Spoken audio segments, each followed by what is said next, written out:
In 1849, a British geologist named William Kenneth Loftus stood on a wind-swept mound in the southern Iraqi desert, staring at fragments of painted clay cones scattered across the sand, and had no idea he was standing on the birthplace of civilization itself.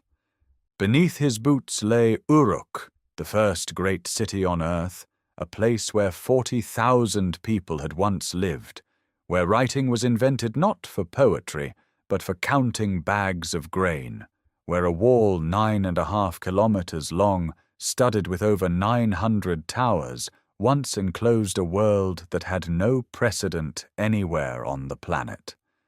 How did a settlement of reed huts on a treeless, stoneless, metalless floodplain become the most consequential city in human history? This is the story we are going to tell, and we are going to tell all of it. Not a fragment, not a single glorious century frozen in amber. The complete life of Uruk, from the moment Ubaid farmers first dug irrigation channels into the alluvial mud around 5,000 years before Christ, to the final silence when the Euphrates itself turned away, and the last inhabitants walked out of a city that had endured for more than 4,000 years. We will witness the founding, when the earliest shrines established sacred ground that would be rebuilt and rebuilt again across millennia. We will watch the astonishing urban explosion of the 4th millennium, when villages emptied across southern Mesopotamia, and their people poured into a city unlike anything the world had ever attempted. We will stand before the cone mosaic facades of the Iana precinct, tens of thousands of hand-painted clay cones pressed into wet plaster to create dazzling geometric patterns in red, white, and black. We will climb the whitewashed platform of the Anu Ziggurat to the temple at its summit, 13 meters above the plain. We will follow the scribes as they press reed styluses into wet clay and, without knowing it, invent writing. We will trace the routes of Uruk's traders and colonists as they carry their culture from the Syrian Euphrates to the mountains of Iran. We will walk the streets where ordinary people baked bread, brewed beer, wove textiles, and buried their dead beneath courtyard floors. We will meet the legendary kings Enmerkar, Lugalbanda, and Gilgamesh, and ask what history hides beneath the epic. And we will follow the long arc of decline, conquest, revival, and final abandonment until sand buries everything and silence lasts for centuries.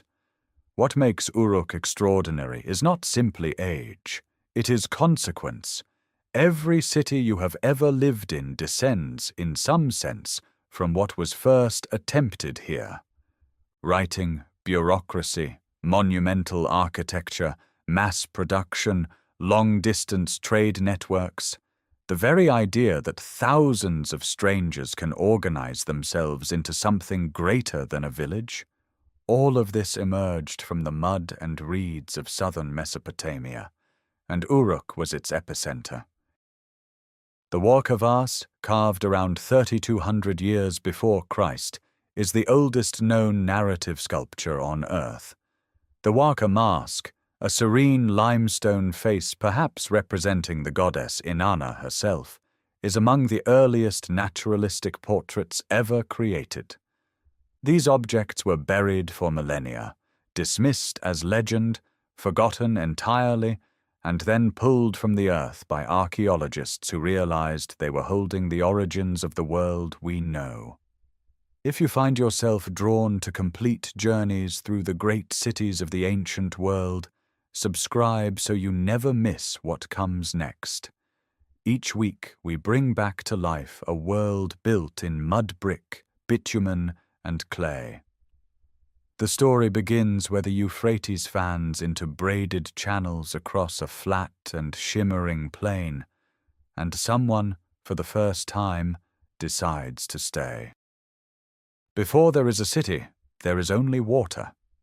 The Euphrates descends from the mountains of eastern Anatolia and crosses 800 kilometers of steppe before reaching the flatlands of southern Mesopotamia, where the gradient falls to almost nothing. Here the river loses its single channel. It splits, wanders, braids into dozens of shallow streams that fan across a plain of silt so fine it holds moisture like a sponge. In the 6th millennium before the Common Era, this lowland is a world of standing water, reed beds taller than a man, and mud that stretches to every horizon without a single outcrop of stone. No timber grows here, no metal lies beneath the surface. The nearest building stone sits hundreds of kilometers to the north and east. By every measure of raw material, this is an impoverished landscape. Yet people come. They come because the seasonal flood deposits a fresh skin of alluvial silt each spring.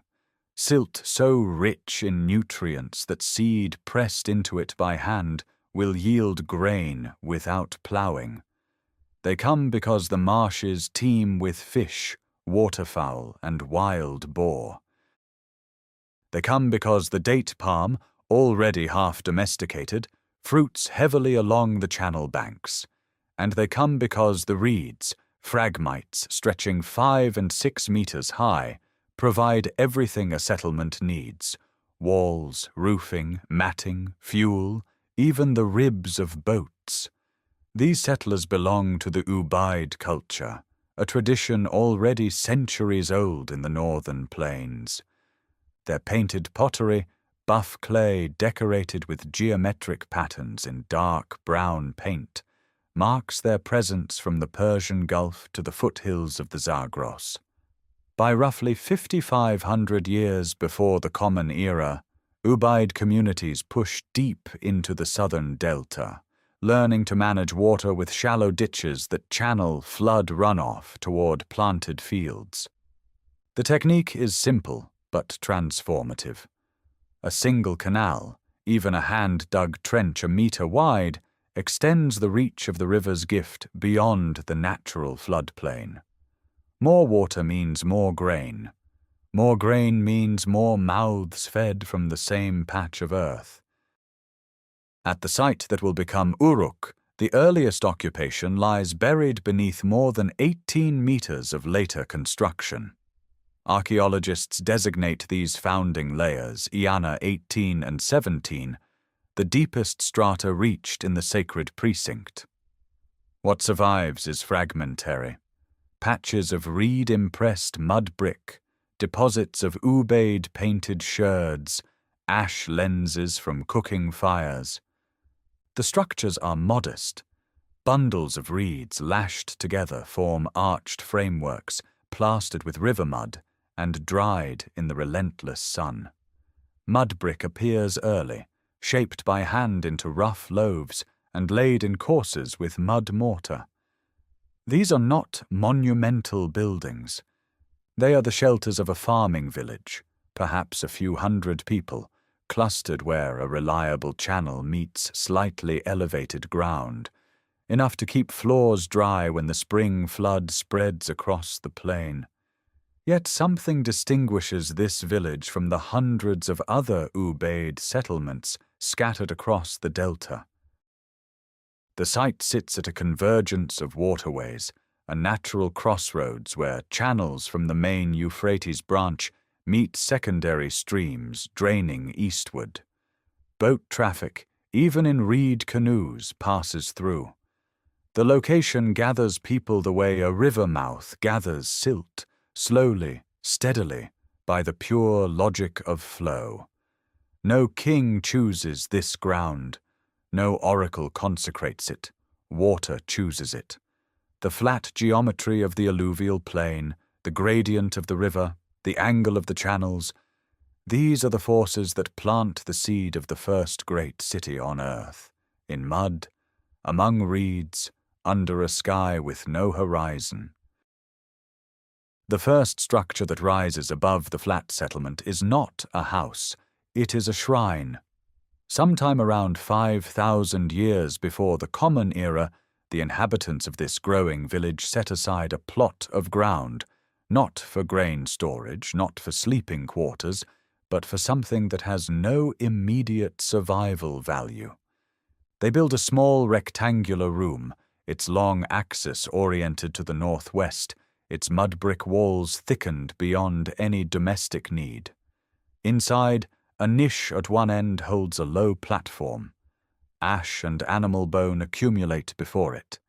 This is the earliest sacred architecture at the site, buried deep beneath what excavators would later call the Anu precinct, at levels 16 and 15, the oldest strata where deliberate ritual space can be identified. The plan is tripartite. A central hall, long and narrow, flanked on each side by smaller rooms. This layout is not invented here. It appears across Ubaid period southern Mesopotamia, a shared architectural grammar for sacred space. But at this site, the tripartite shrine is rebuilt again and again, each new version laid directly atop the leveled remains of the last. The orientation holds, the niche holds, the location holds. Across centuries, the sacred ground does not shift. It deepens. To the west, on a separate rise of accumulated settlement debris, another sequence begins. Here, on what will become the Anu precinct, a small platform of packed mud brick is raised above the surrounding ground level. It is modest, perhaps 2 meters high, but it establishes a principle that will govern this spot for 4,000 years. The dwelling place of the high god must stand above the plain. Each generation adds a new temple atop the platform, and each addition raises the surface higher. The platform grows not by design, but by devotion, layer pressed upon layer, old walls filled with rubble, and sealed beneath new floors of clean clay. Inside these early shrines, walls receive coats of gypsum plaster, smoothed and sometimes painted in muted red. The plaster catches firelight and gives the interior a warmth that mud brick alone cannot achieve. Offering deposits accumulate in corners, small clay figurines, fragments of painted pottery showing the transition from Ubaid geometric designs to the plainer, mass-produced wares of the early Uruk period. The ceramics tell a story of changing priorities. Less time spent decorating individual vessels, more energy directed toward producing greater quantities. Somewhere in these centuries, the potter's slow wheel appears, and with it the capacity to shape clay faster than any hand alone. Outside the shrines, the settlement is changing. Craft production concentrates in specific areas. Flint-napping debris clusters in one quarter. Bitumen, carried from natural seeps to the north, is heated and used to waterproof baskets and seal joints in mud brick walls. The population grows. Houses press closer together. Paths between them harden into lanes. The village is becoming something denser, something that requires coordination, who maintains the canal, who stores the surplus grain, who tends the shrine. The shrines answer that last question by their very persistence. They are the fixed points around which everything else arranges itself.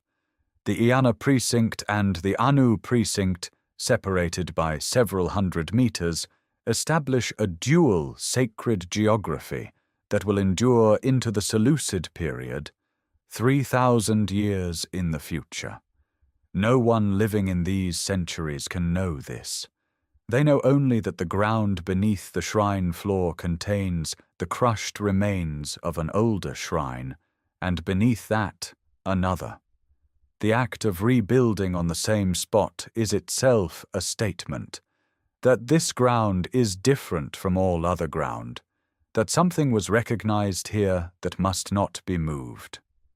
By around 4,000 years before the Common Era, the platform in the Anu district has risen through multiple rebuilding phases.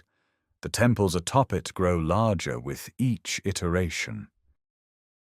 Their facades begin to show the distinctive recessed niching, alternating buttresses and recesses that break the flat mud brick surface into patterns of light and shadow. This is not decoration for its own sake. It is architecture declaring that this building is not a house. It belongs to a different order of purpose.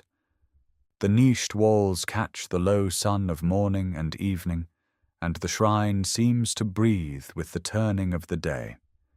The village has not yet become a city, but the sacred ground is set, the platforms are rising, and the logic of monumental construction has taken root in the soft earth of the alluvial plain. Something shifts in the centuries after 4,000 before the Common Era.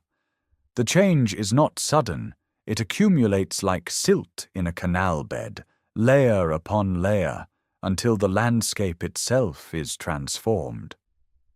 Archaeological surveys of the southern Mesopotamian plain reveal a pattern so stark it can only mean one thing.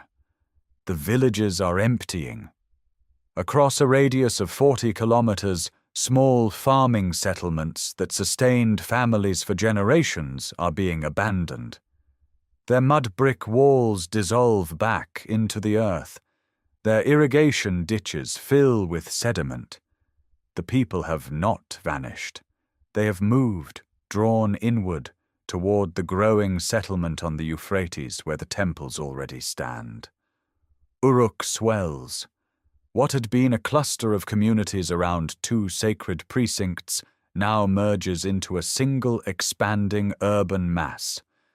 The population climbs towards 20,000, then 30,000, then perhaps 40,000 souls packed into mud brick quarters that spread outward across the flat terrain. No city on earth has ever held this many people. The organizational demands are immense. Canals must be dug deeper and extended farther to feed fields that now support not scattered hamlets, but a concentrated population. The canals themselves become arteries of the growing organism, carrying water, yes, but also boat traffic, trade goods, and the daily commerce of a settlement that has crossed some invisible threshold between village and city. The architecture announces the transformation. In the Iana precinct, a building rises that dwarfs everything previously constructed by human hands. The limestone temple stretches 30 meters wide and 76 meters long, its foundations laid not in mud brick, but in quarried limestone blocks hauled from outcrops 60 kilometers distant. The labor required to transport this stone across a flat, roadless plain, to shape it, to set it in courses, this speaks of coordinated workforce numbering in the thousands, directed by an authority capable of commanding seasons of collective effort. On the walls of newer structures, a strange and labor-intensive decoration appears for the first time. Thousands of small clay cones, each roughly the length of a finger, are shaped by hand, their flat heads dipped in pigment, red, white, black, and then pressed into thick, wet plaster while it is still soft.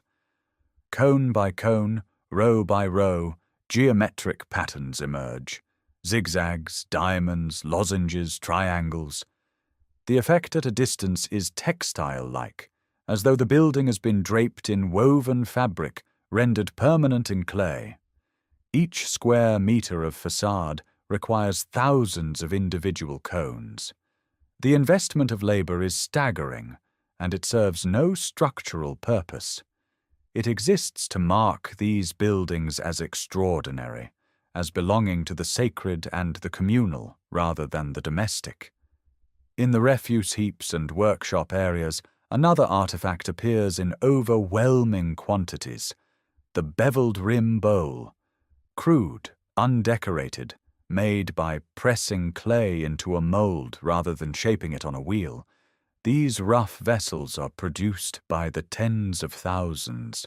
They are uniform in size, each holding approximately the same volume. They are ration bowls.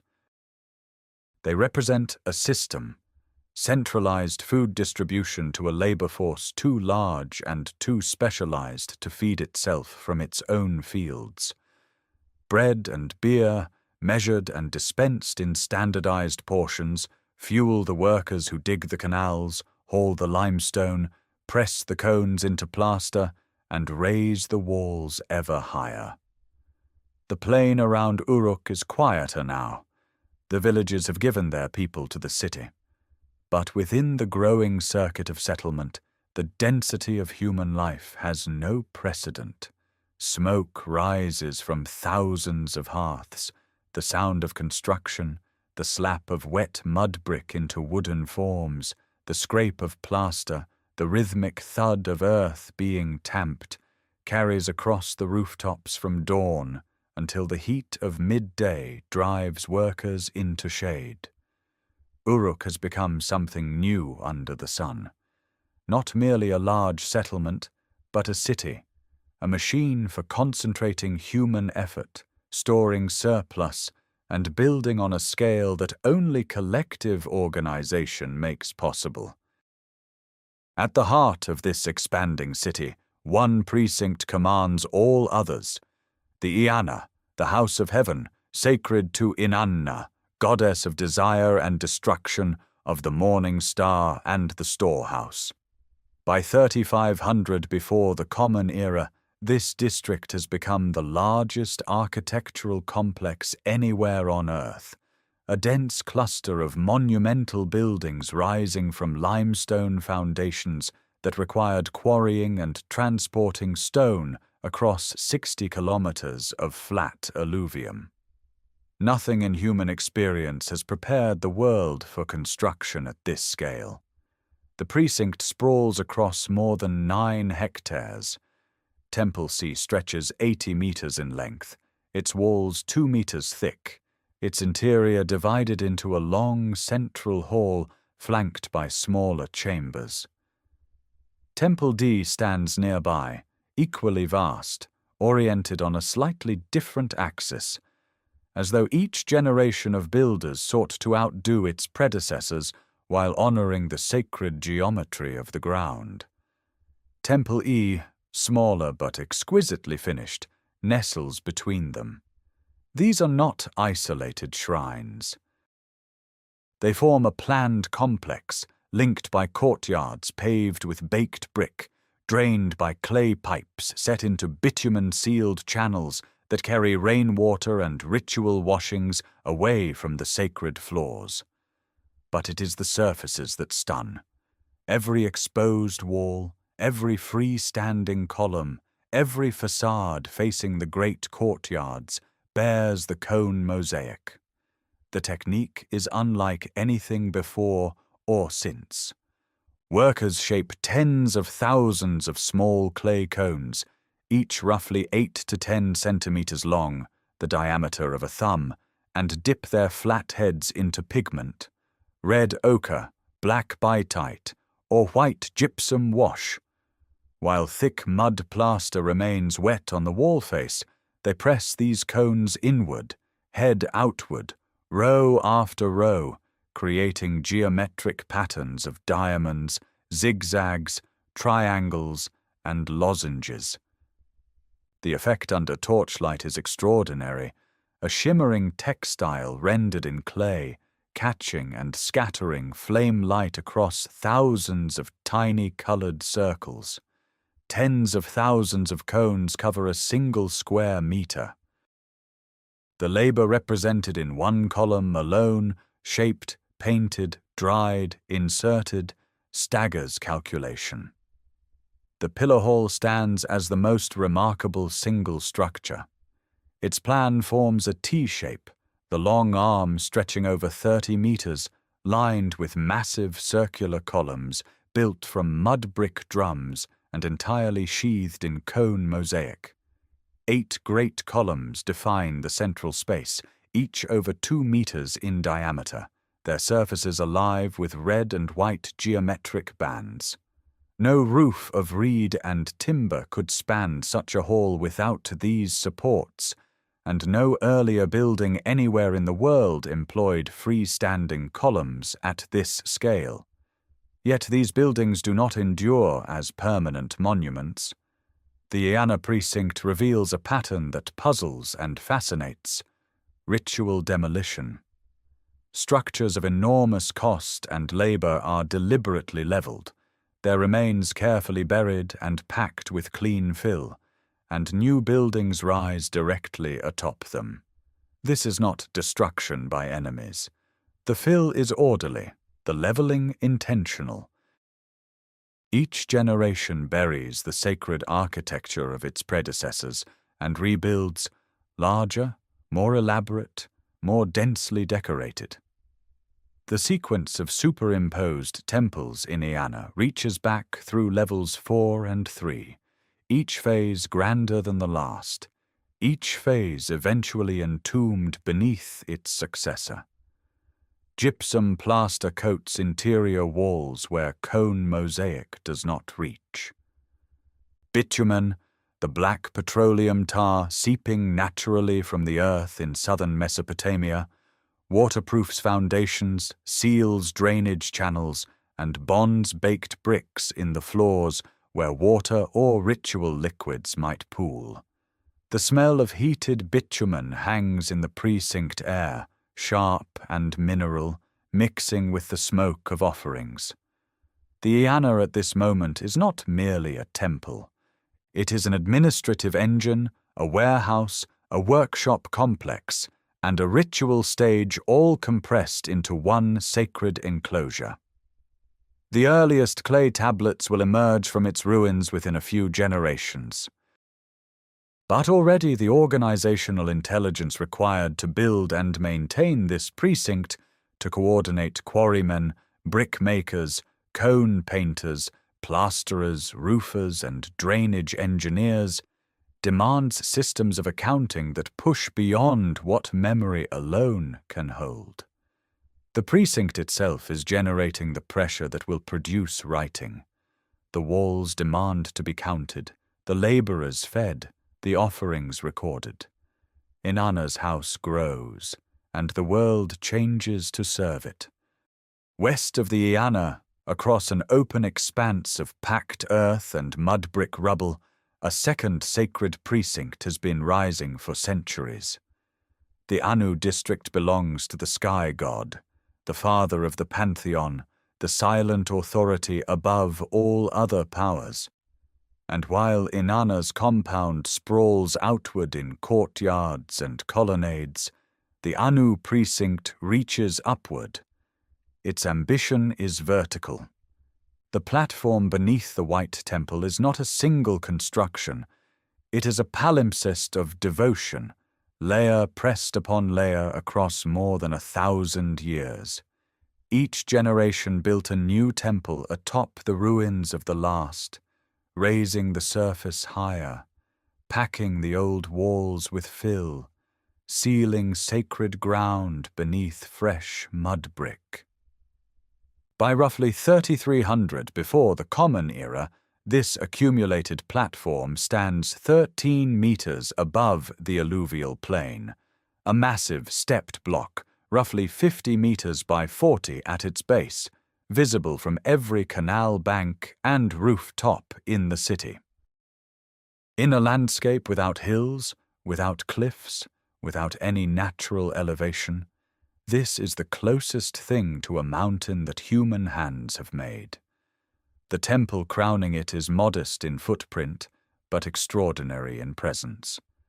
The White Temple measures approximately 17.5 meters by 22 1/3, its walls built of sun-dried mud brick and coated in gypsum plaster so pure it blazes under the Mesopotamian sun. The whitewash is deliberate, a statement of purity, of separation from the brown dust below. From the fields, from the canal paths, From the rooftops of the residential quarters, the temple floats above the city like something not entirely of this world. There is no grand staircase ascending the front face. The approach follows a bent axis plan. A ramp or stairway rises along one side of the platform, turns, and delivers the visitor to a doorway set not on the central axis, but off to one side. Entry requires a turn. The worshipper does not stride directly towards the altar, but must reorient, must pivot in the doorway, so that the interior reveals itself in stages. This is architecture that choreographs the body, that uses disorientation as a form of reverence. Inside, a long central hall runs the length of the building. A low podium stands near one end, the offering table, the point of contact between the human and the divine. Residue of burning has been found on its surface. Smoke rises here, animal fat, perhaps incense, perhaps grain offerings reduced to ash.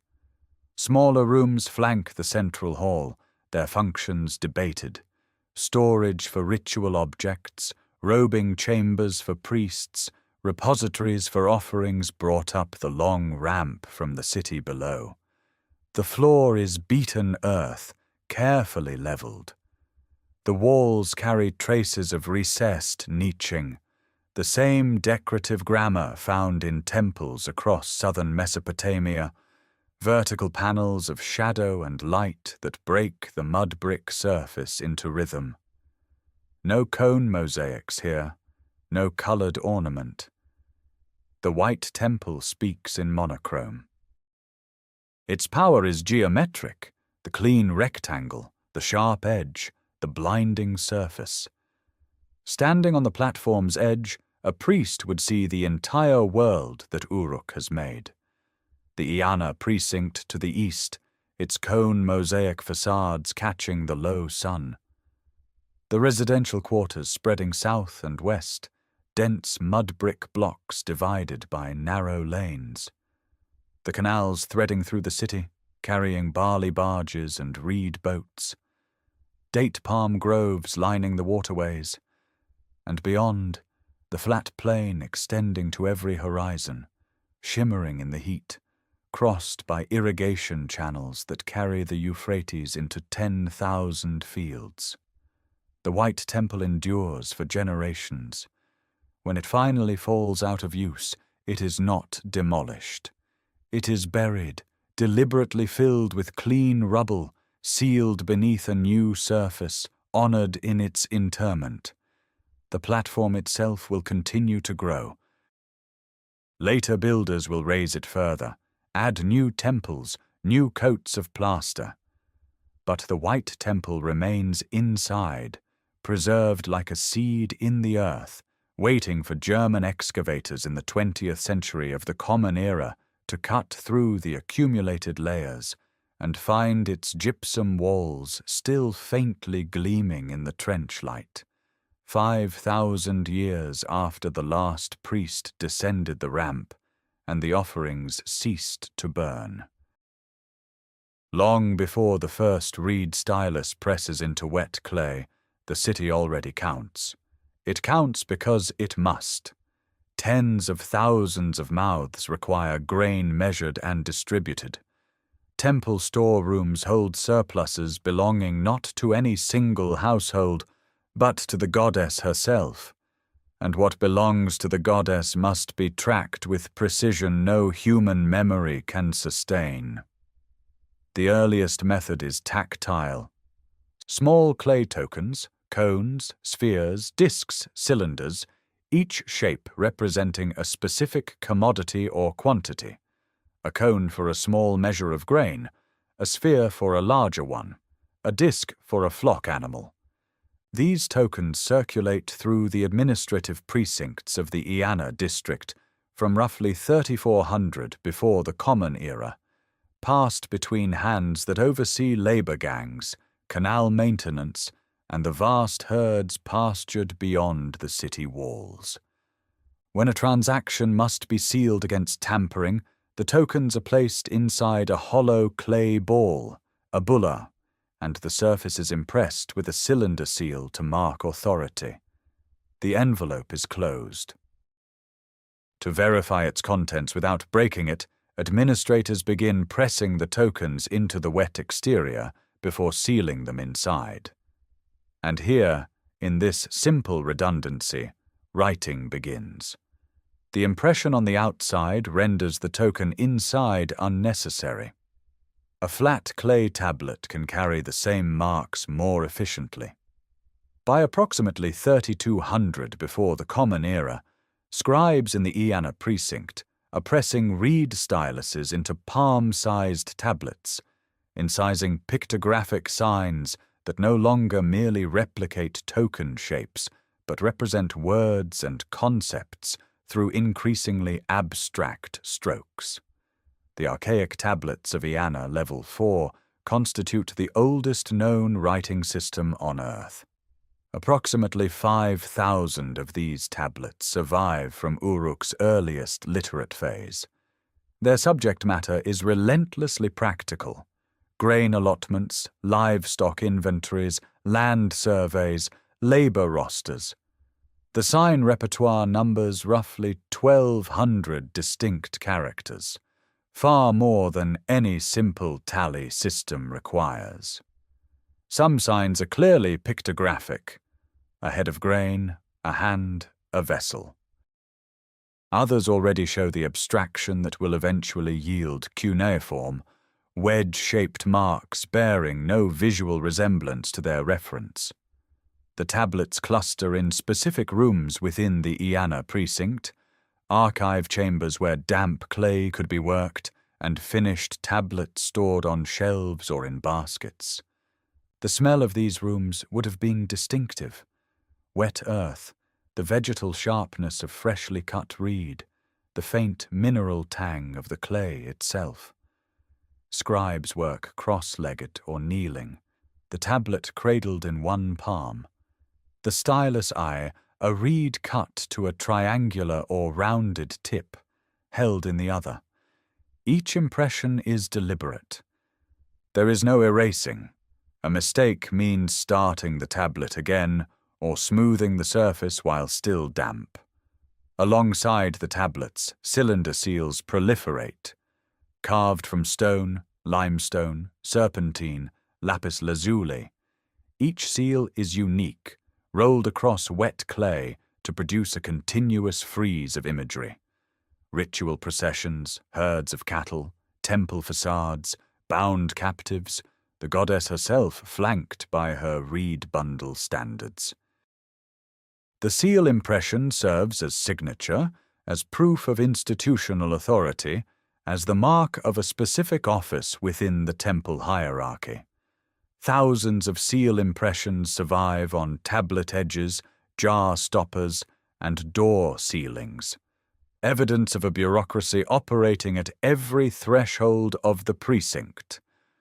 What emerges in these decades is not merely a technology, but a transformation of thought itself. The act of recording fixes time. A tablet bearing this season's barley allocation can be consulted next season. Debts persist beyond the moment of agreement. Labor obligations become visible, countable, enforceable across months and years. The city that invented irrigation to master water now invents writing to master its own complexity, and in doing so creates the instrument that will carry human knowledge forward through every civilization that follows, long after Uruk's own tablets lie buried beneath meters of wind-blown sand, waiting in silence for hands that will not come for 5,000 years. The tablets and seals that emerge from the Iana precinct do not stay within its walls.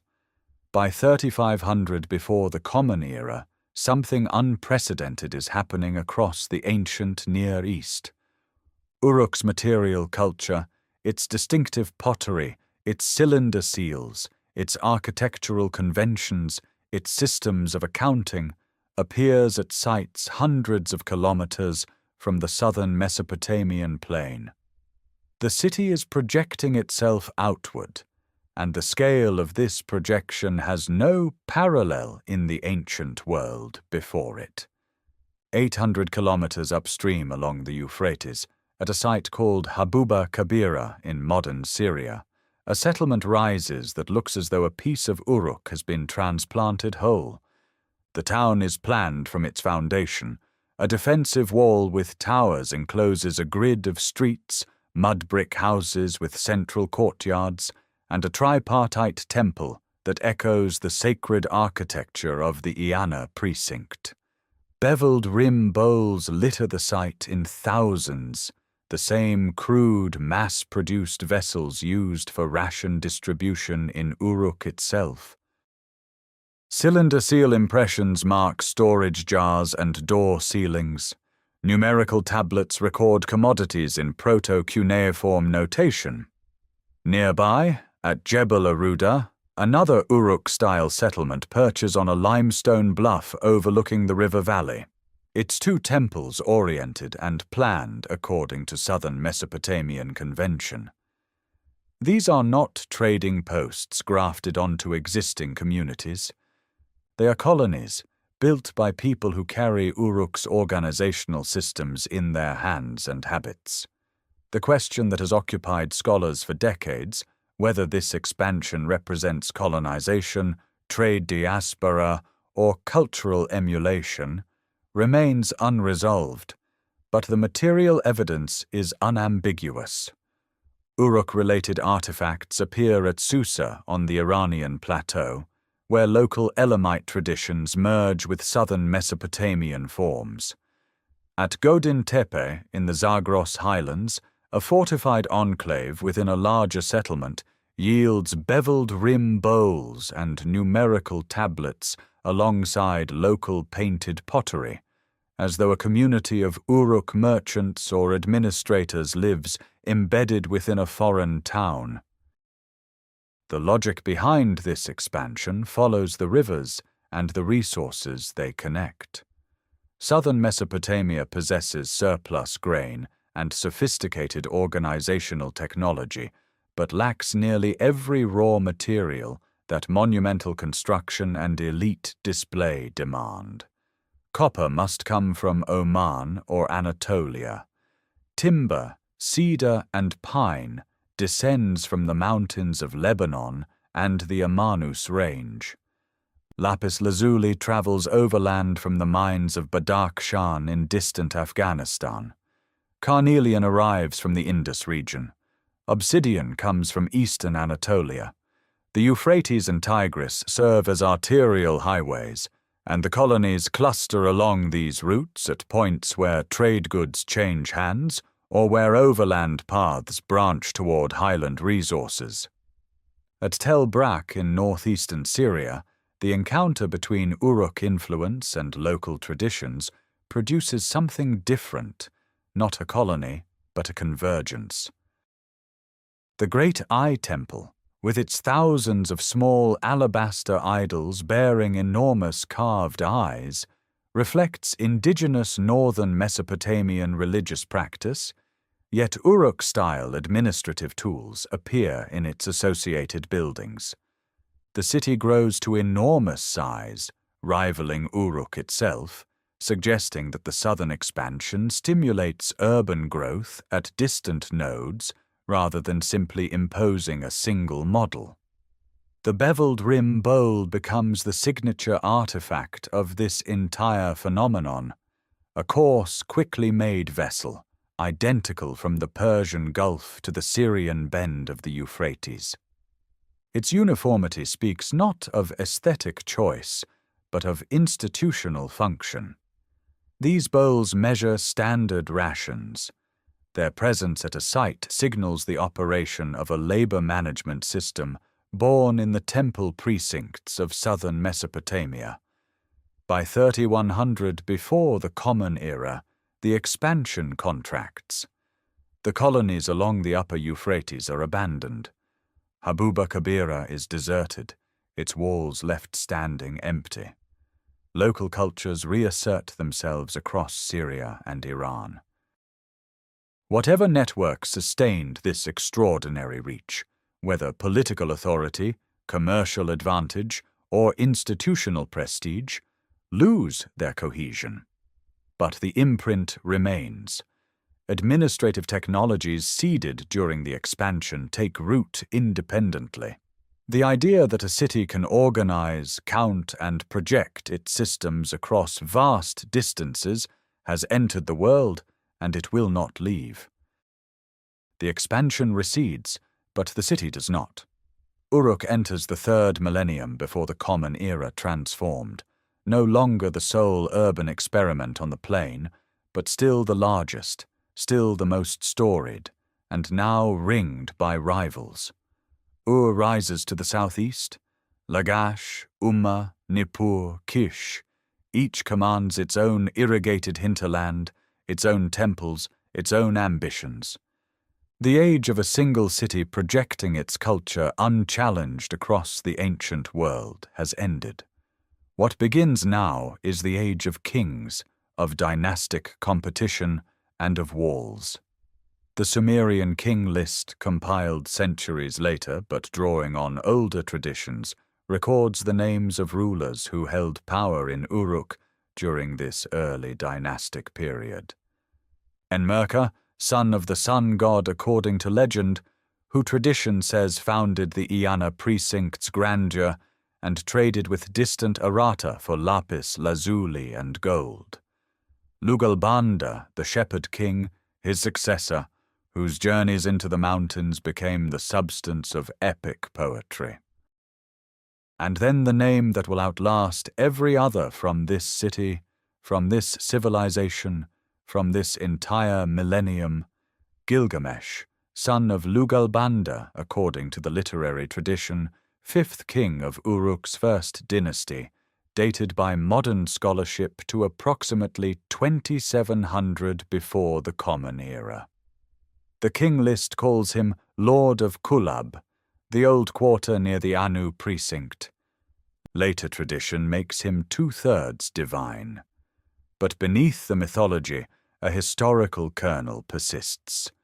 Royal inscriptions from subsequent centuries reference him as a real ruler. The Tamil inscription, a chronicle of temple building at Nippur, names Gilgamesh and his son Ur-Nungal as builders who restored the Tamil sanctuary. He is not only legend, he governed, he built, and what he built defined Uruk for millennia. The Great Wall, 9.5 kilometers of mud brick circuit, enclosing 550 hectares of urban ground, the largest walled perimeter in the world at this date. Over 900 semicircular towers project from its face at regular intervals, each one a defensive bastion commanding the flat approaches across the alluvial plain. The wall is not stone. Stone does not exist here. It is mud brick, sun-dried bricks laid in courses with mud mortar, the towers bonded into the curtain wall, the whole mass rising to a height sufficient to stop scaling ladders and absorb the impact of battering. At the base, the wall is thick enough for 2 men to walk abreast along its top. Gates pierce the circuit at cardinal points, each one a controlled passage flanked by tower bastions. The Epic of Gilgamesh, composed in its fullest form centuries after the king's death, opens not with the hero but with his wall. The poet instructs the listener to walk the circuit, to examine the brickwork, to inspect the foundation terrace of kiln-fired brick, to find the copper tablet box in the wall's fabric containing the story itself. The wall is the proof of the king. It is the monument that outlasts flesh. From above, the circuit traces an irregular oval following the contours of the settled mounds and the canal alignments. Inside, the city spreads unevenly. Dense residential quarters near the Iana and Anu precincts, open ground and gardens towards the periphery, canal channels threading between neighborhoods. The wall does not merely defend, it defines.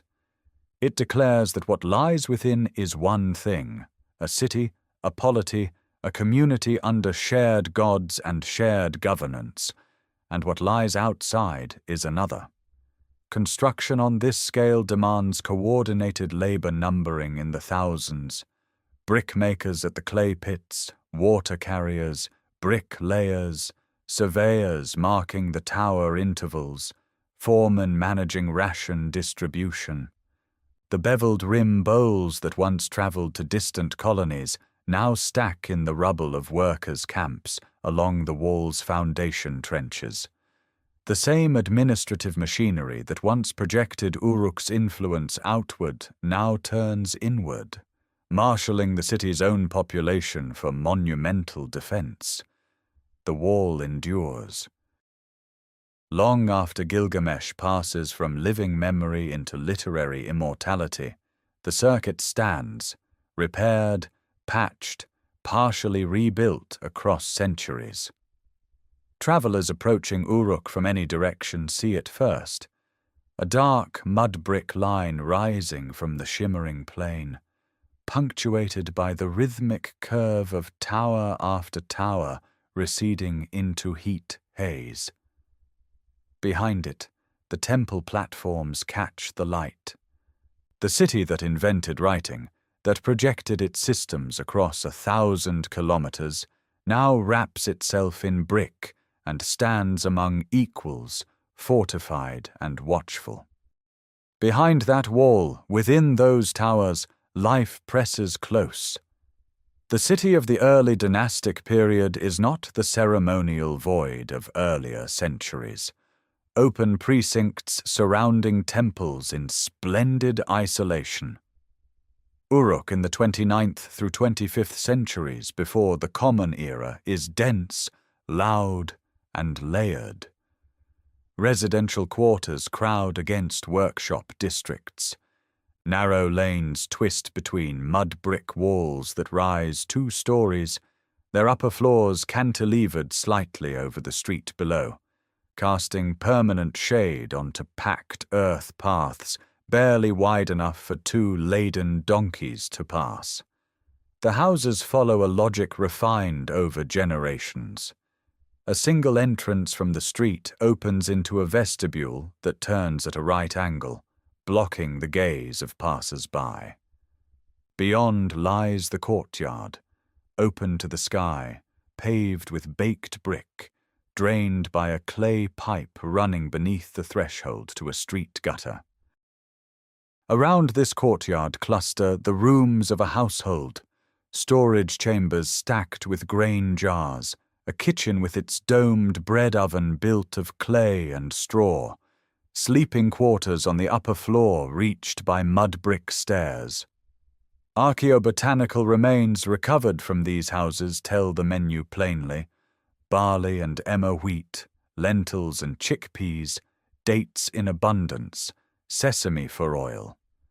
Fish bones, carp, catfish, appear in nearly every refuse deposit, alongside the cracked shells of freshwater mussels. Beer is brewed in almost every household. Coarse barley bread, baked only partially, is crumbled into tall ceramic vats with water and left to ferment. The beveled rim bowls that once served as standardized ration vessels now appear broken by the thousands in domestic middens, repurposed as bread molds or simply discarded after a single use.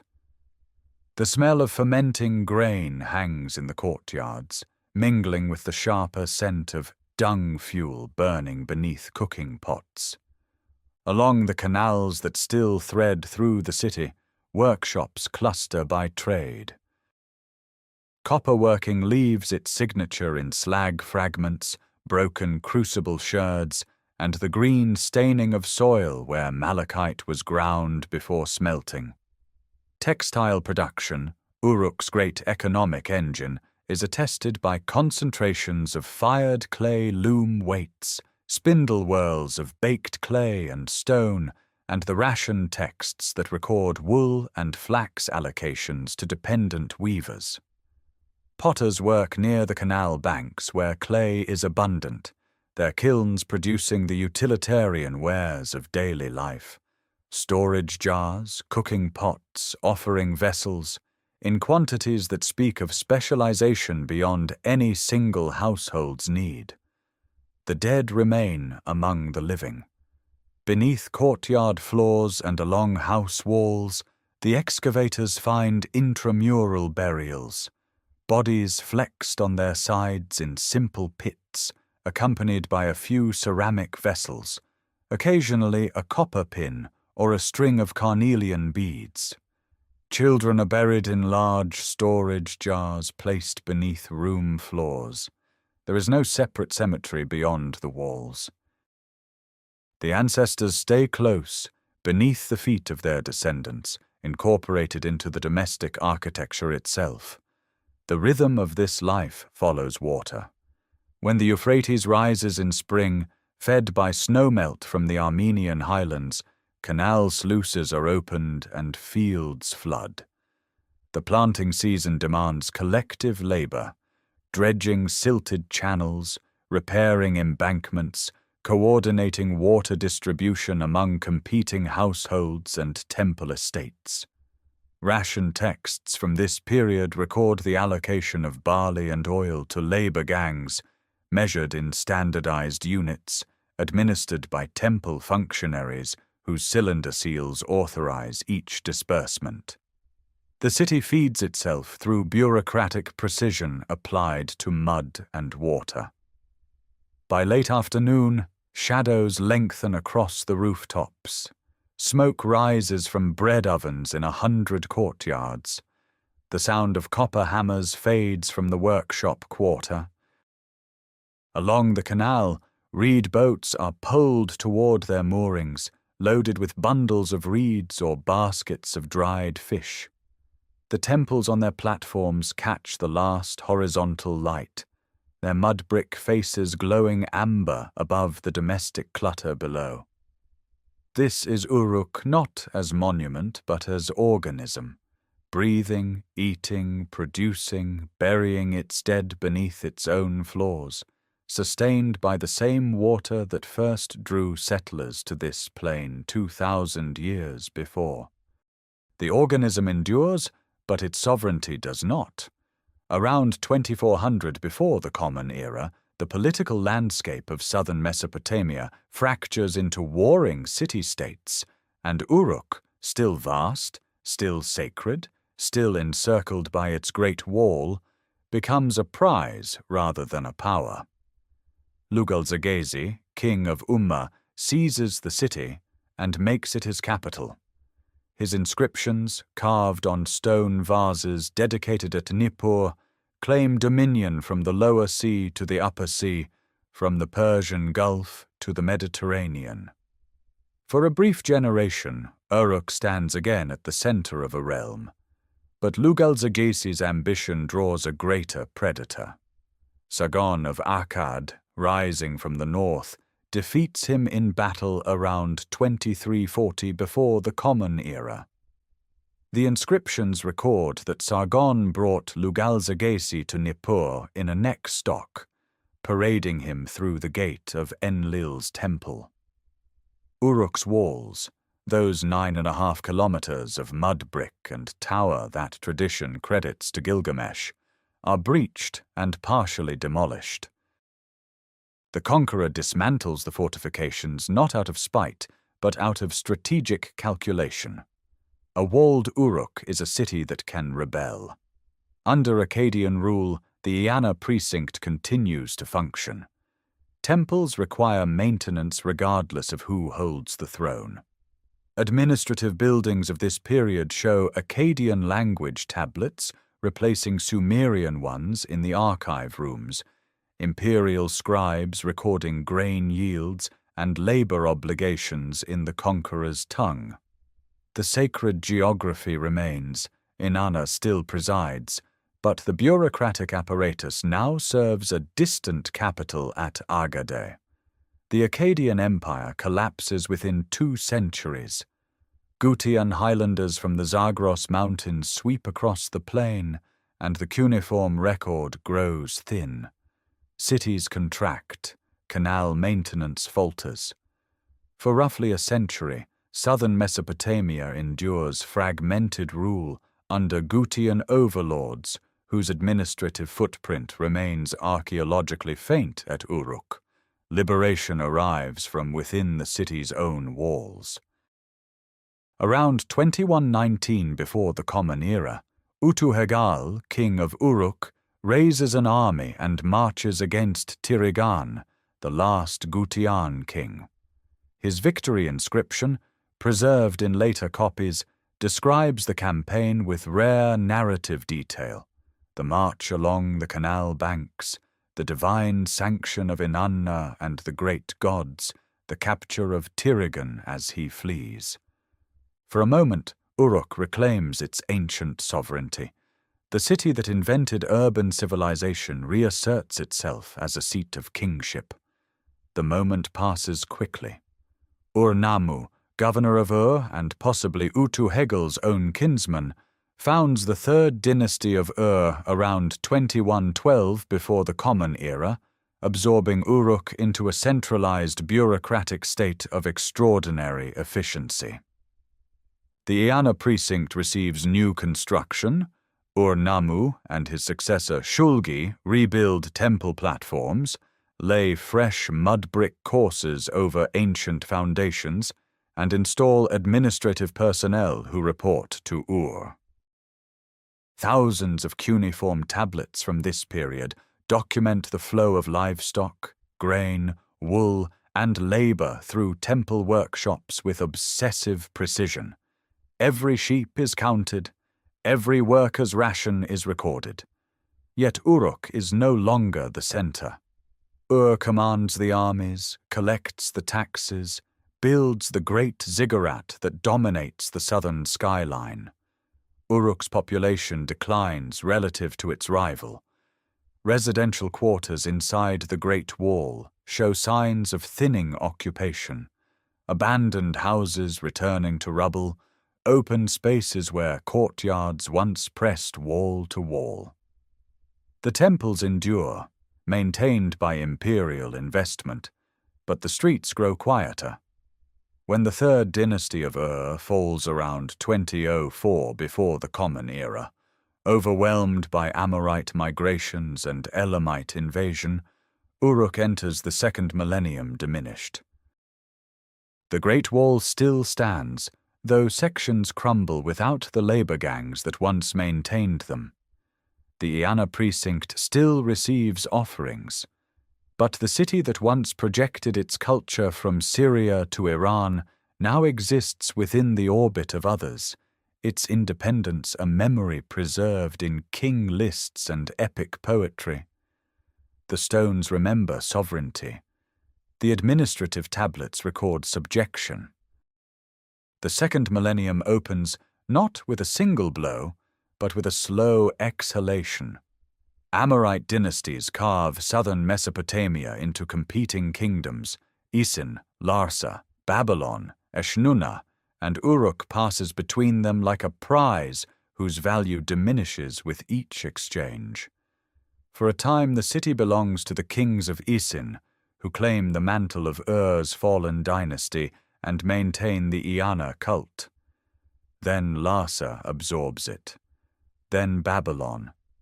The pattern repeats across centuries, and with each transfer of allegiance, the city's political weight lessens, its population thins, its outer quarters settle into ruin. Yet something remarkable happens within those quieting walls. In the old Babylonian period, around the 19th and 18th centuries before the Common Era, Uruk produces a king worth remembering. Sin-Kashid builds a palace, a genuine royal residence with reception halls, storage magazines, and a chapel. Asserting brief independence before Rimsin of Larsa swallows the city whole. The palace walls are thick mud brick, the floors plastered smooth, the doorways wide enough for ceremony. It is the last palace Uruk will ever build for its own king. More enduring than any palace is what the scribal schools produce during these generations. Seated cross-legged in courtyard classrooms, apprentice scribes copy hymns, proverbs, mathematical tables, and the tales of Gilgamesh. The old Sumerian poems about the legendary king are gathered, translated, expanded, woven into Akkadian verse. The standard Babylonian epic of Gilgamesh takes shape in this literary tradition, drawing on material that has circulated for 7 centuries. The city that invented writing now produces the world's first great work of literature, a meditation on mortality composed in the shadow of the very walls the hero supposedly built. When Hammurabi of Babylon conquers the south around 1760 before the Common Era, Uruk becomes a provincial town within a territorial state. The Iana precinct still functions. Priests still perform the sacred marriage rite, but the city no longer governs itself. The Kassite dynasty, ruling Babylon from roughly the 16th through the 12th centuries, maintains the temples with conscientious if modest investment. Mud brick repairs patch older walls. Kuduru stones, carved boundary markers recording royal land grants, appear in the region, their surfaces crowded with divine symbols. The city shrinks further. Residential areas that once housed tens of thousands stand empty, their mud brick dissolving into the mounds from which they rose. Population estimates for this era suggest fewer than 10,000 souls within the ancient wall circuit, perhaps far fewer. The great enclosure becomes a landscape of ruins surrounding an inhabited core clustered near the sacred precincts. The Middle Babylonian centuries pass in near silence. The textual record thins to almost nothing. Uruk endures the way old temples endure, through inertia, through the persistence of cult, through the sheer weight of sacred tradition that makes abandonment unthinkable even when prosperity has departed. Then the Assyrians arrive. From the 9th century onward, the Neo-Assyrian Empire extends its reach into Babylonia, and Uruk falls under the administration of the most efficient military bureaucracy the ancient world has yet produced. Assyrian governors oversee the city. Assyrian records mention it. The Iana temple receives some attention. Assyrian kings understood the political value of maintaining Babylonian cults, but Uruk is now a minor node in a vast imperial network stretching from Egypt to Iran. Through all of this, the temples hold.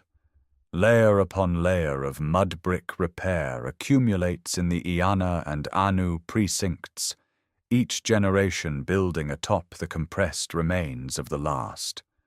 The sacred ground rises incrementally, centimeter by centimeter, as the city around it contracts. Offerings still arrive at Inanna's altar. The astronomical observations continue. The scribal tradition, though diminished, does not break. When the Assyrian Empire collapses in the late 7th century before the Common Era, Nineveh falling in 612, Uruk still stands. Diminished, provincial, its population a fraction of its ancient peak, its outer walls crumbling, its canals requiring constant maintenance against the silting that threatens every southern city.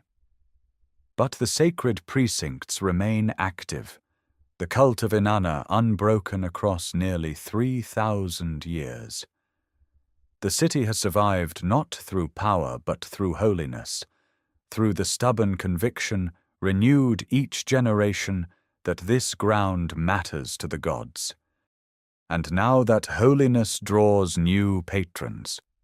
The Neo-Babylonian dynasty, risen from Assyria's ashes, turns its attention southward.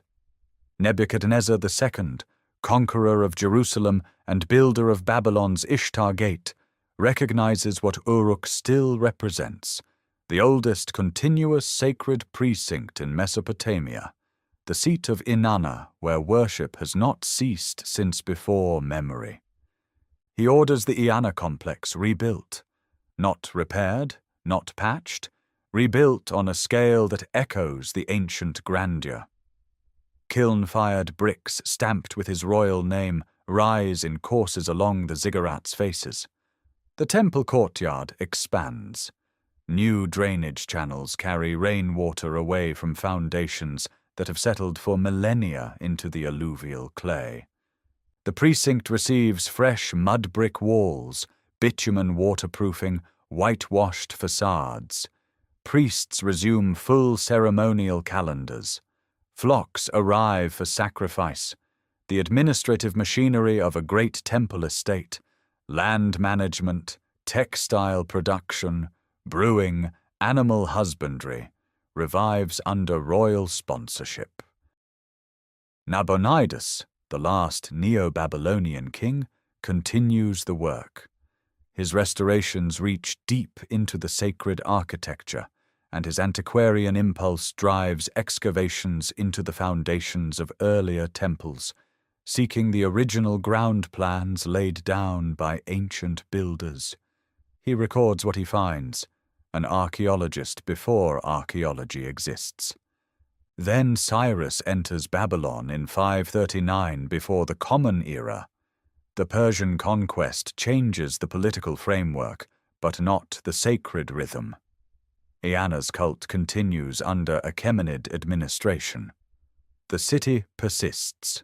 The true astonishment comes later, when Alexander's generals divide his empire after 323, Mesopotamia falls to the Seleucid dynasty.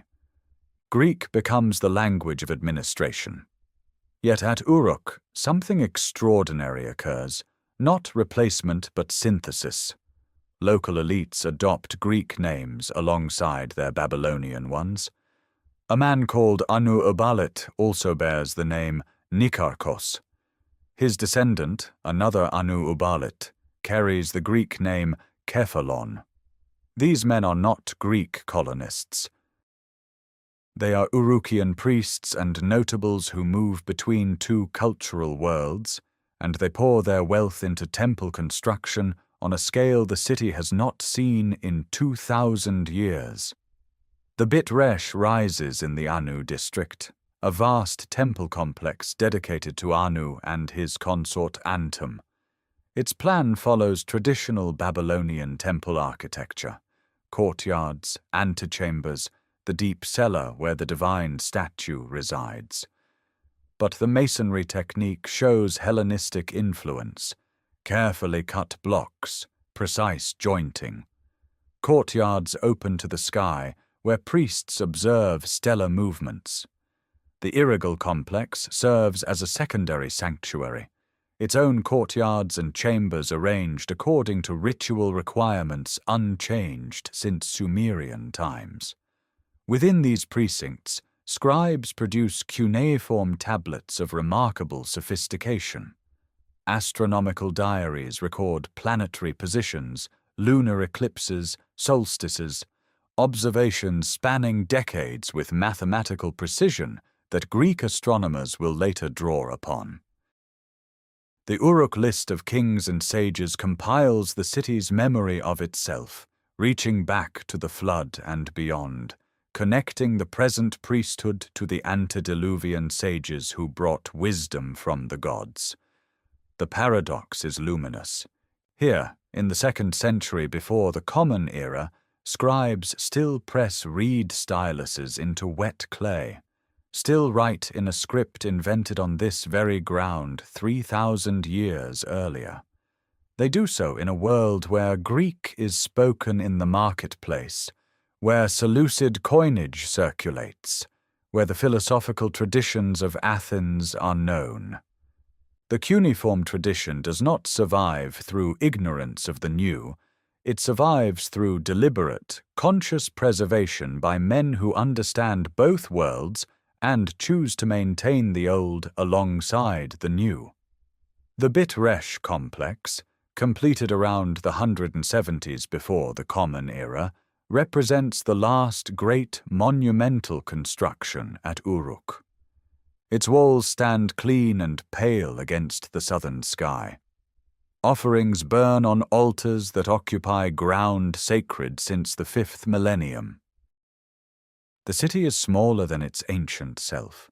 Perhaps 10,000 souls where once 80,000 pressed together. But its temples rival anything built here since the Uruk period itself. This is not decline dressed as revival. This is genuine flowering, late and unexpected, funded by priestly families who believe the gods still dwell in this place, that the rituals must continue, that the knowledge must be transmitted. The astronomical tablets alone will prove them right.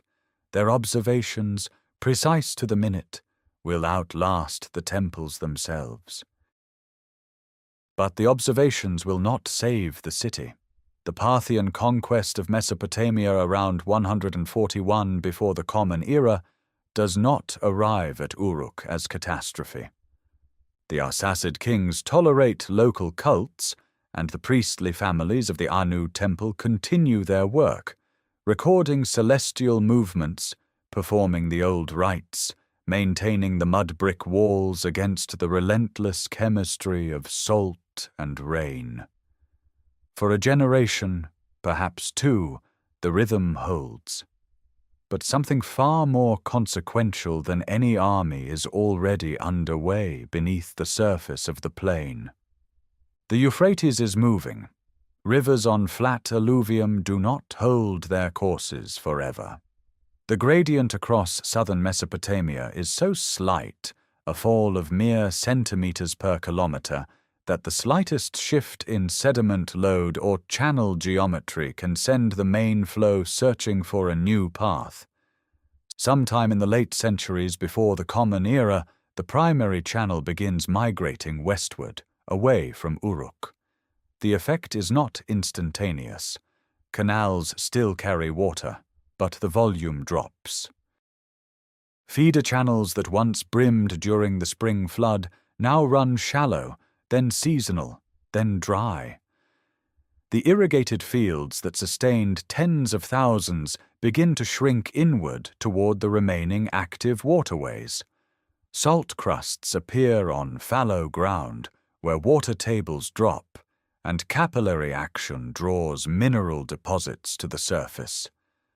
Date palms along dead canal banks yellow and die standing.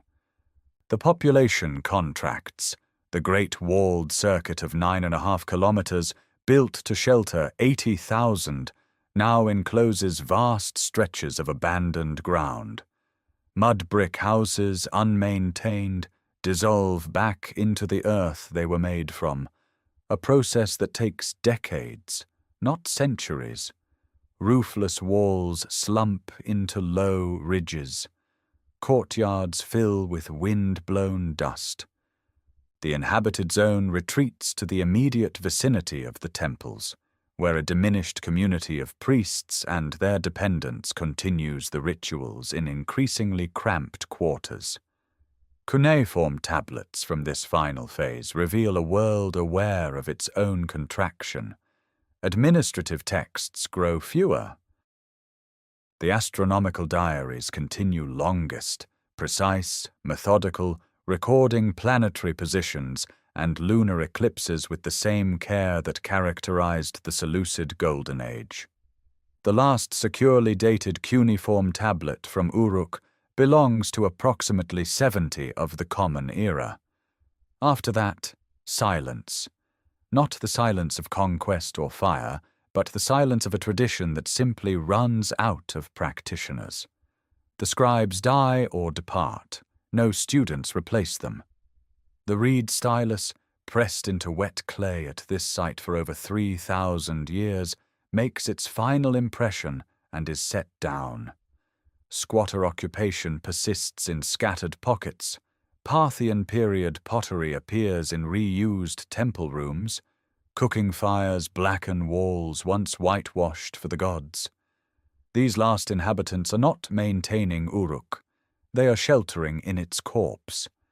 By the 2nd or 3rd century of the Common Era, even they are gone. Wind takes over. Sand fills the courtyards of the Bitresh. Dust settles into the offering bowls left on abandoned altars. The mud brick masses, no longer repaired, begin their slow transformation into the mound that Arabic-speaking peoples will later call Waka, a tell rising 18 meters above the surrounding plain, its contours softened by erosion, its surface littered with potsherds and fragments of cone mosaic washed free by rare rains. The canal beds become shallow depressions, then vanish entirely beneath wind-deposited sediment. The Great Wall circuit survives as a low earthen ridge, barely perceptible at ground level, fully legible only from the air. Uruk is not unique in this fate. Across southern Mesopotamia, city after city dies the same death, Eridu, Lagash, Lhasa, Nippur, as the river system reorganizes and the infrastructure of irrigation collapses without the centralized labor to maintain it. An entire civilization's heartland empties. The marshes reclaim some areas. Desert claims others. The tells stand like islands in a depopulated landscape, holding within their layered cores the compressed record of 4,000 years of continuous habitation. Beneath the wind-scoured surface of Waka, the archaic tablets wait in their collapsed storerooms. The Waka vase lies in fragments under meters of fill. The limestone face of the Lady of Uruk stares into packed earth, her empty eye sockets filled with dust, patient beyond all human patience. For 17 centuries the dust accumulates undisturbed. Bedouin know the mound as Waka, a low rise in the flat desert southwest of the Euphrates, unremarkable except for its sheer extent and the occasional fragment of inscribed brick tumbling from eroded faces after winter rains. No living memory connects it to the city that invented writing. In 1849, William Kenneth Loftus, a British geologist attached to the Turco-Persian Boundary Commission, rides south from Baghdad into this desolation. He recognizes the scale immediately. The mound complex stretches across kilometers, far larger than any natural formation. Loftus identifies it with the biblical Erech, city of Nimrod in the Book of Genesis. His excavations over 3 seasons are shallow and hurried, limited by funds and fever, yet he uncovers cone mosaic walls, coffins of the Parthian period, and enough inscribed material to confirm the site's antiquity. He publishes his findings in 1857. Then silence returns to Waka for more than half a century. The systematic revelation begins in 1912, when the Deutsche Orientgesellschaft sends its first expedition. War interrupts, but in 1928, Julius Jordan resumes work in the Iana precinct and strikes the archaic tablet deposit. Thousands of clay documents bearing proto-cuneiform signs from approximately 3200 before the Common Era. These are not literature. They are receipts, inventories, labor rosters, the administrative skeleton of the world's first bureaucracy, preserved in the collapsed rubble of storerooms sealed for 5,000 years. The signs resist full decipherment even today, but their numerical systems yield to analysis. Grain quantities, herd counts, field measurements emerge from the clay. The following season brings the Waka vase, a meter-tall alabaster vessel carved in registers depicting a procession to the goddess Inanna. Nude men carry baskets of grain, and led animals toward a female figure standing before reed bundle gateposts. It is the oldest known narrative relief sculpture, dating to approximately 3200 before the Common Era. Found in fragments within the Iana precinct fill, it requires painstaking reconstruction. Each register reads upward, from water and grain at the base, through flocks and naked bearers, to the divine encounter at the rim. The entire economic theology of Uruk is carved into one vessel. Then the face appears. The Lady of Uruk, a life-sized limestone mask, her brow flat, her lips composed, her eyes and eyebrows once inlaid with shell and lapis lazuli, now empty. Dating to approximately 3100 before the Common Era, she is among the earliest naturalistic portraits in human history. Whether goddess or priestess, her gaze carries an authority that 5 millennia of burial could not diminish. Heinrich Lenzen continues excavation through the 1950s and 60s, revealing the full plan of the Iana precinct. Its sequence of monumental buildings demolished and rebuilt across centuries, its drainage systems, its cone mosaic facades reconstructed column by column. Each campaign peels another layer.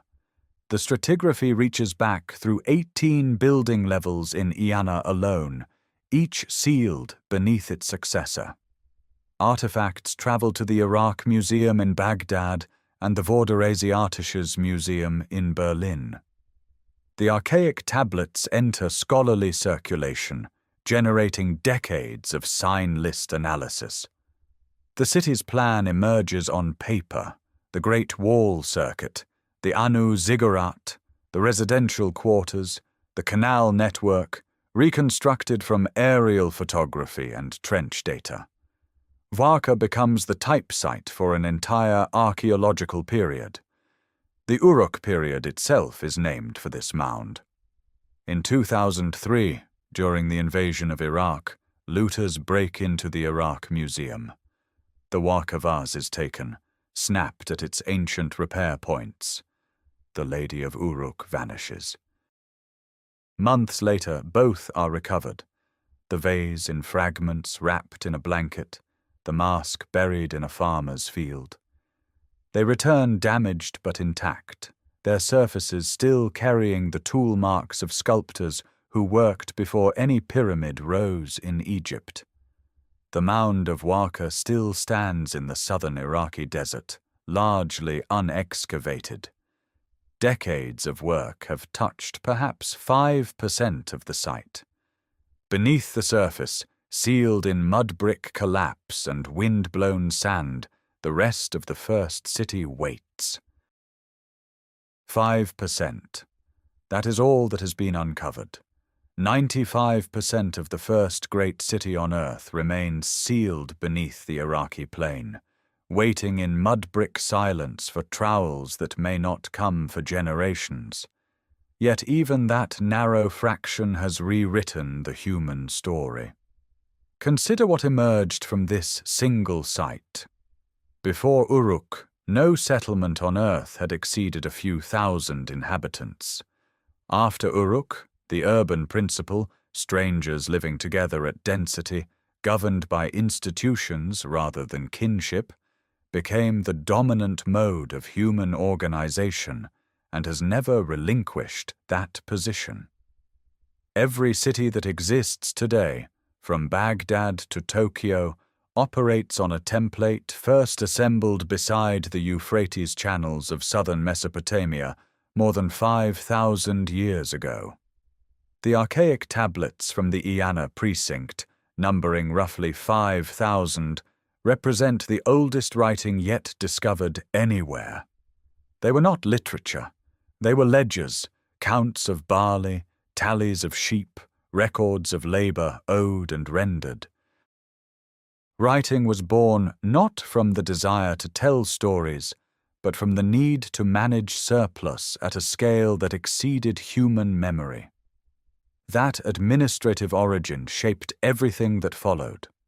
From those grain lists descend tax rolls, legal codes, treaties, astronomical diaries, medical texts, and eventually the literary tradition that produced the Epic of Gilgamesh, the oldest great work of narrative art, composed in its classical form during the Old Babylonian period, but rooted in Sumerian songs about a king of Uruk.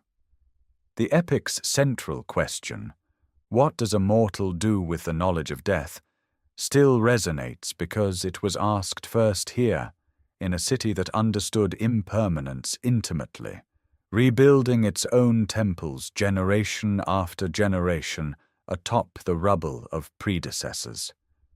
The Walk of Vase, carved around 3200 before the Common Era, depicts a procession bringing offerings to an Anu. It is the earliest known narrative relief sculpture. The Lady of Uruk, that pale limestone face with its empty eye sockets once inlaid with shell and lapis, is the earliest naturalistic portrait of a human or divine figure at monumental scale. Both now rest in the Iraq Museum in Baghdad. Hundreds of other Uruk artifacts fill the Vorderasiatisches Museum in Berlin, part of the Uruk Warka collection assembled across decades of German excavation.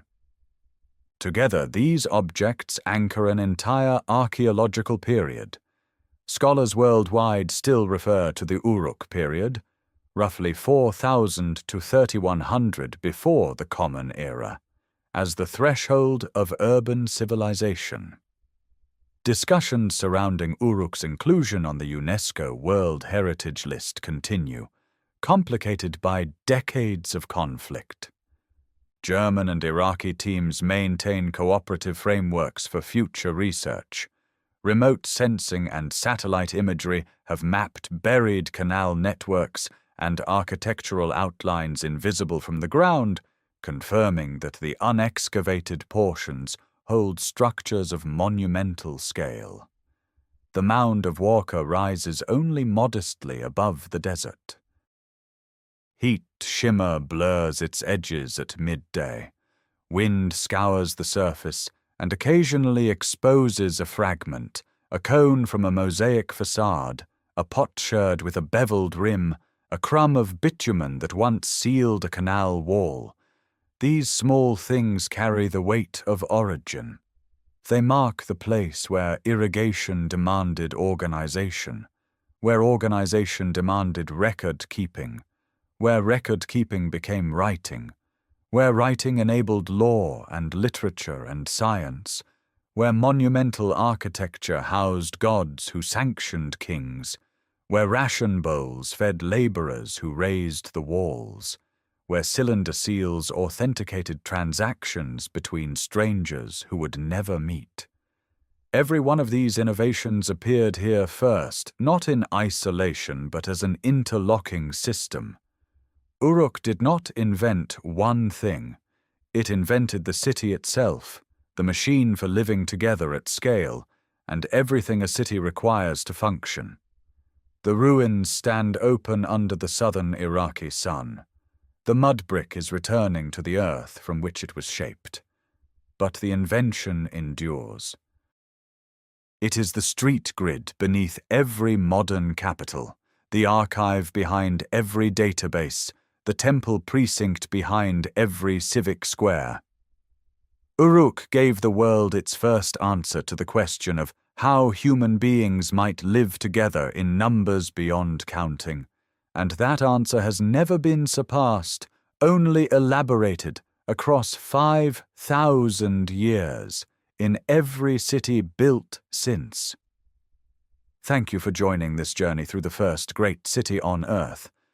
If these ancient stones have spoken to you, consider subscribing so you will not miss the next story we bring from the deep past.